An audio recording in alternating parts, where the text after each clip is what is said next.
Good to see you all again. Today's session is something Jen has been hopping up and down in her chairs for. And I say chairs because she's been moving around her house like nobody's business. Today, we're covering Kelvin. So, let's get hopping to it. Enjoy! Maddy is right. I am so excited about today's topic. Not only do I get to talk about Lord Kelvin, a powerhouse in the scientific community of his time, but we also get to dive into quantum physics, a topic I love, but many people feel is too complicated to understand. I can't wait. Kelvin is an absolute temperature scale, whereas Fahrenheit and Celsius have their 0 degrees calibration at arbitrary points, allowing negative temperatures. Kelvin has 0 as the coldest temperature any object can reach. So it does not go into negatives? There's no such thing as negative Kelvin. Why? Why? Temperature is a measurement of how fast or slow molecules are moving. At 0 Kelvin, the molecules stop moving. It is an absolute measurement. I thought you said molecules never stop moving. That we're going to get into in a little bit. For right now, just know, if you had an object and it was at 0 Kelvin, the molecules would stop. There can be no temperature lower than 0 Kelvin. That is why we do not say 0 degrees Kelvin. We say 0 Kelvin. There is nothing arbitrary about it. Okay, so why did you call him Lord Kelvin when we were talking about this? Well, in his life, he did become a lord. There are very few scientists that ever got to become lords.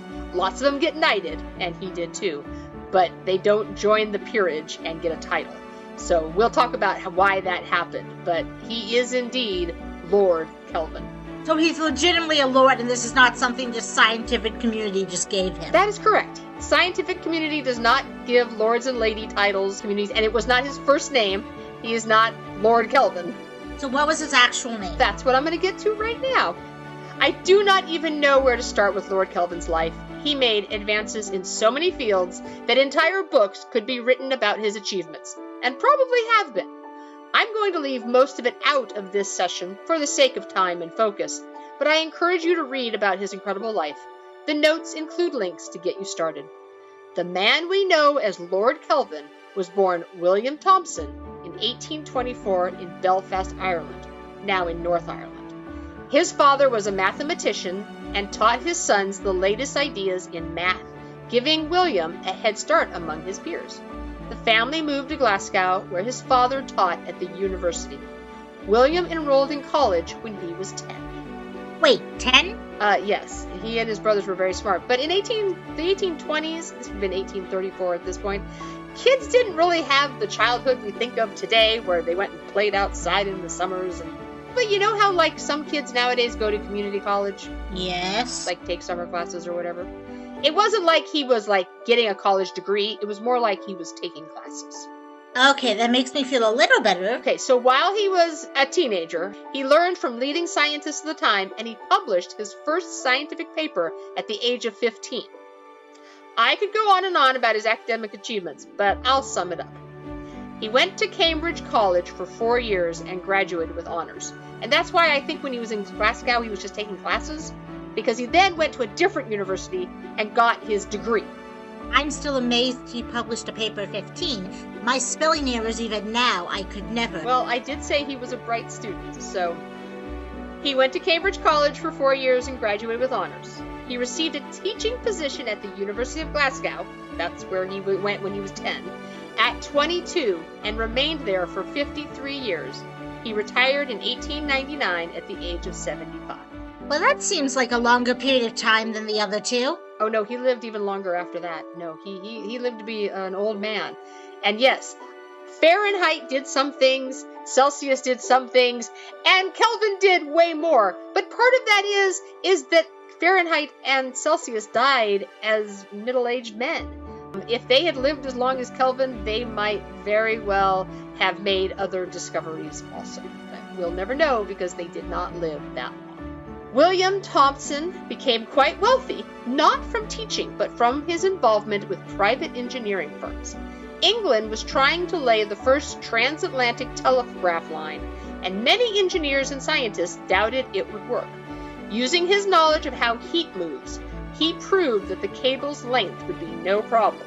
The transatlantic telegraph line was built, and it worked. William was rewarded both monetarily and with a knighthood. William Thomson was now Sir William Thomson. Fancy. He made many scientific discoveries in his lifetime, publishing over 200 papers. In 1892, he became Lord Kelvin, a baron in the peerage for his scientific work. Until then, no other scientist had ever been admitted into the peerage. Wait. Where did Kelvin come from then? If his name is William Thomson, how the heck did Kelvin get into this? When he became a baron, The first. he is the first Baron Kelvin. He is named for a small river, the River Kelvin, Oh. that flows past his laboratory at the University of Glasgow. When he was elevated to the peerage, he chose the title Baron Kelvin of Large to honor his nearby river. Of large. Largs. Go him. Another aside, Maddy, you asked last week about what the difference was between natural philosopher and scientist. I recall this. I explained that they were the same term for someone who does science. British polymath William Wenwell coined the word scientist in 1833. He wanted a neutral word for someone doing science, and he wanted it to match the spelling of other scientific jobs like physicist or chemist. So Daniel Fahrenheit and Anders Celsius were natural philosophers, and Sir William Thomson was a scientist. Lord Kelvin explored many scientific ideas, and many stemmed from his concept of heat. Yes, we are finally going to talk about heat. He believed the sometimes controversial idea that heat flowed from warmer to cooler objects. We know this is right today, but at the time, other theories disputed this idea. However, from a young age, it was a cornerstone of Kelvin's view, and he applied this idea, which eventually became the second law of thermodynamics, to many areas of science. How many laws of thermodynamics are there? Do I have to tell you what they are? No, I just need to know. For some reason, I thought there were like 5. I'm pretty sure there's 3. Never more than like 10 laws of things. Like 5 laws of physics. 5 things not to do at a fancy party. 5 is usually about the number you get for things. 3 makes it a lot lighter. I lied. There's 4 laws of thermodynamics. This is why I thought there were 3. The first law, there's a 0 law. So there's 0, 1, 2, and 3. Okay, that would do it. So the second law of thermodynamics says this. Heat does not flow spontaneously from a colder region to a hotter region, or equivalently, heat at a given temperature cannot be converted entirely into work. Consequently, the entropy of a closed system, or heat energy per unit temperature, increases over time towards some maximum value. Thus, all closed systems tend toward an equilibrium state in which entropy is at a maximum and no energy is available to do useful work. Wow, that is a mouthful. The important part of our discussion is the first line. Heat does not spontaneously flow from a colder region to a hotter one. If you invert this, it means that heat flows to a colder region without the need to apply any force. If it is a chilly day outside, but your room is nice and warm, do not open a window, or the hot air in your house will escape through it into the colder area. On a hot day, if you have cooled your house, you shouldn't open a window either because the hot air will flow back inside. Hot flows to cold. I guess that makes sense. Yes, doesn't it? There were people who thought this was wrong. Except Lord Kelvin, or Sir Thomson, he thought this was the way it worked. In 1848, using various experiments and the second law of thermodynamics, William Thomson, he was not Lord Kelvin yet, declared that the lowest possible temperature was negative 273 degrees Celsius. This was absolute zero, now known as 0 Kelvin. From there, he created a scale that used the same divisions as Celsius, since that was the scale used by scientists. Today, 0 Kelvin is negative 273.15 Celsius, based on more accurate experiments. But what William Thomson did in the 1800s was remarkable. He figured out the temperature of something that cannot be measured anywhere on Earth. But can you measure 0 Kelvin outside of Earth? So we make measurements outside of Earth, like into the universe, but we also do experiments here on Earth to try and get things as cold as possible, as close to 0 Kelvin as they can. Okay. But naturally, there's nothing on Earth that gets anywhere near 0 Kelvin. So we've talked a little bit about the man himself. I can see you vibrating in your chair, my dear. That is correct. I'm so excited. Which means that our next topic is quantum physics. I'm interested to hear about this. Quantum theory is one of the most fascinating fields of physics I have ever studied. While other students in my master's program were looking at plants in Yellowstone's National Park, I was learning about the science of the very small. The very, very small. You are probably wondering what quantum physics has to do with temperature and Kelvin, and I promise I will explain. I know that many people find quantum physics confusing, complicated, or downright scary. One of the volunteers in my capstone thought quantum was just a Marvel thing. It does get tossed around in comic books a lot. You can go through your entire life without ever thinking about quantum physics. You can also have a perfectly happy life without thinking about gravity. However, both are affecting you every day. Normally, I wouldn't discuss quantum physics this early in our listening relationship, but it connects to 0 Kelvin, so I felt I needed to explain. And I love talking about it. Here is a brief introduction to quantum physics. There will be links in the notes if you want to learn more. And I will make sure it is brief. Oh yeah, Maddy is really afraid I'm going to run on and on and on about quantum physics, which I could do. It's not a fear if you've done it. It is true, I do love to talk about it, but I promise this will be brief. As brief as I can make it. Fair enough. Quantum physics is the study of matter and energy at its most fundamental level. The goal is to investigate the properties of nature's building blocks. These building blocks are super small. Atoms, electrons, photons, quarks, etc. These objects do not behave like baseballs, footballs, or bowling balls.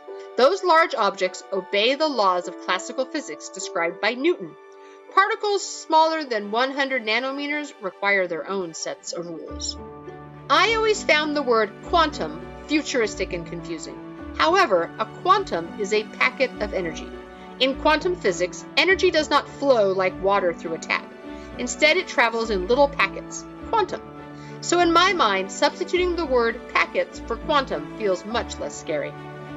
There are many theories in quantum physics, and I hope we can explore them all together one day.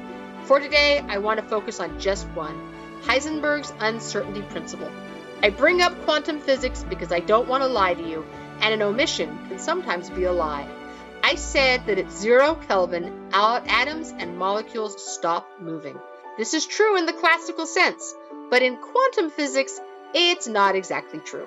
Okay, now you're saying you're lying. I said earlier that when you said, "What do you mean all matter stopped?" I said, well, and I hedged a little bit. This is me explaining the hedge. And hedge away. In a nutshell, the Heisenberg uncertainty principle states that you cannot know a particle's position and its speed at the same time. The moment you measure one, the other changes. To overcome this idea, quantum physicists work with probabilities. Because of this concept, atoms may still have motion at 0 Kelvin. There is no way to measure whether they do. Quantum physicists call this probability zero-point motion. It is not a kinetic energy motion, so in classical physics, objects have no motion at 0 Kelvin. But in quantum physics, they might, and I thought you should know. Really, that sentence just sounds like a new movie reel. Done today in quantum motion. It didn't feel fair to say nothing moves at 0 Kelvin when there is a possibility that something might move at 0 Kelvin. We just can't measure it accurately. So that's what I'm doing. In science, we never say anything is an absolute, except for 0 Kelvin. But see, even that, not an absolute, because there's the possibility that things are actually moving. But moving on, Kelvin is used to measure objects all over the universe. But what about the universe itself? The universe has a temperature of 2.725 Kelvin. That is really cold. Really, really cold. It is also not at 0 Kelvin. So we know there are some atoms in the universe that can be measured. People always say that space is empty, but that is not true. The cosmic microwave background, a relic of the Big Bang, spreads throughout the universe. It is cold, 2.725 Kelvin, faint, and fills all of space. This is what we measure when we measure the temperature of the universe. The CMB is a story unto itself and has been covered in many books. I hope we can do a deep dive into it here on a single light someday. So temperature's job is to measure the movement of atoms? In a nutshell. Is Fahrenheit, Celsius, and Kelvin a scale to measure atoms, or is it just Kelvin? No, all three of them. That seems interesting. The difference between Fahrenheit, Celsius, and Kelvin is that Fahrenheit and Celsius are scales set to what we experience as humans on Earth. Freezing water, boiling water, human temperature, a nice day outside.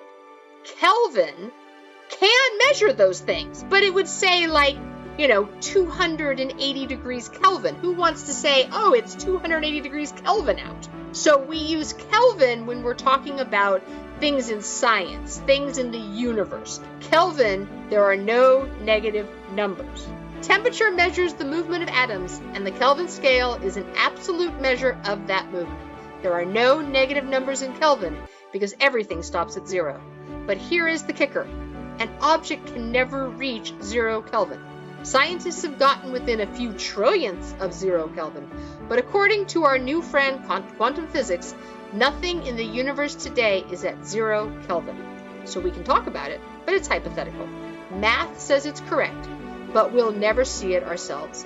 And this is what makes science fascinating. It is full of uncertainties and questions. I have a question for you that you can leave the answer in the comments below. Before listening to these sessions, did you have a favorite thermometer scale? I would have said Fahrenheit. But now, after all the research, I think Kelvin is the best. That's because you like science a lot, and the part that you can call the man Lord Kelvin just gets your ruffles back in a feather. He is pretty impressive. He wasn't perfect. He disagreed with Darwin about evolution, but his scientific contributions are major. Let us know in the comments which one you like best. Maddy, do you have a favorite? I'm gonna say Fahrenheit just out of the fact that I still don't, while I understand more about Celsius now, I still don't completely know it. And Kelvin is Kelvin. It can be your favorite. I like going into the negatives. It makes it easier to skip work at times when it's negative 30 out and I'm like, yeah, I'm not leaving the house. I have to tell you, that's not a lie. When it is negative 30 Fahrenheit outside, 1, that's super cold, but also 2, if you had a car, it probably wouldn't start, and you probably would get out of work for it. Well, I do have to say that was one of our more informative sessions. We covered quantum physics, the joy of the science of Kelvin. I will just leave it with this. I am so glad that none of this is on a test. Would I remember it all? No. Would I remember some of it? Absolutely. Would I still have these questions? Most likely. But hey, that's the fun of this. You learn some new things, you have questions about a lot of things, and you just keep wandering and finding out things that maybe you didn't know about. We'll hope you'll join us for the next session. Or, if you've missed them, please join us for one of the previous sessions. We can't wait to see you guys again. Bye-bye!